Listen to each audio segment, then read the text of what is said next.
This tutorial might as well be called How to Prevent Tantrum Spirals, because one of the most important resources of the fortress is booze. Without it, the dwarves will rapidly descend into madness. You can keep an eye on your current stocks of alcohol by hitting Z and then scanning the first page for your total number of drinks. Until you get the hang of producing enough booze to satisfy the fortress, check this screen every so often to make sure you're hovering at a reasonable level. To brew drinks, you'll need a still. Hit B for build and W for workshops, and then finally L for still. Place it down near your plant stockpiles, or better yet, place several. Dwarves can use 3 sources to brew drinks, but we'll cover mead in its own tiny tutorial, so let's deal with the first 2.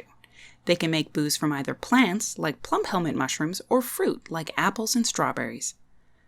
Place a generously large farm plot dedicated to plum helmet production by hitting B for build and P for plot. You can use U, K, H, and M to change the size of the plot. For a starting fortress, a 3x3 plot should work fine. Just be sure to expand it as you get larger. I usually start with a huge plot to future-proof my fortress, especially considering that dirt-grubbing peasants are a dime a dozen among the migrants. You can also use dwarves that have the herbalism labor enabled to gather plants from the surface if the season and biome allows for plants to grow. This greatly diversifies the types of booze that you can produce, and some dwarves even favor these surface-level vintages.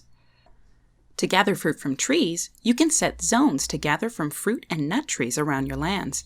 Just hit I to designate a zone, and once you've placed the zone, hit G to designate it as a gathering zone. You can further specify whether your dwarves use step ladders to get fruits directly from the trees, or if they just gather fruit that's fallen to the ground. If you're unsure about what types of trees you have in your area, you can always hit K and cursor over the tree trunks in your area to learn what they are. While the brewers at the still don't differentiate between the types of plants, whether they be plump helmets or rope breeds, they do have separate tasks for brewing from plants and from brewing from fruit. So keep this in mind if you decide to create ongoing tasks in the in-game job manager.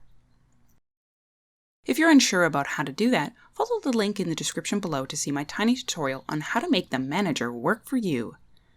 Lastly, there is one more source of booze, mead, but it's a bit more tricky to produce. I'll make a video about mead specifically in a separate video. Good luck, Overseer, and remember, in the case of booze and dwarves, more is definitely more.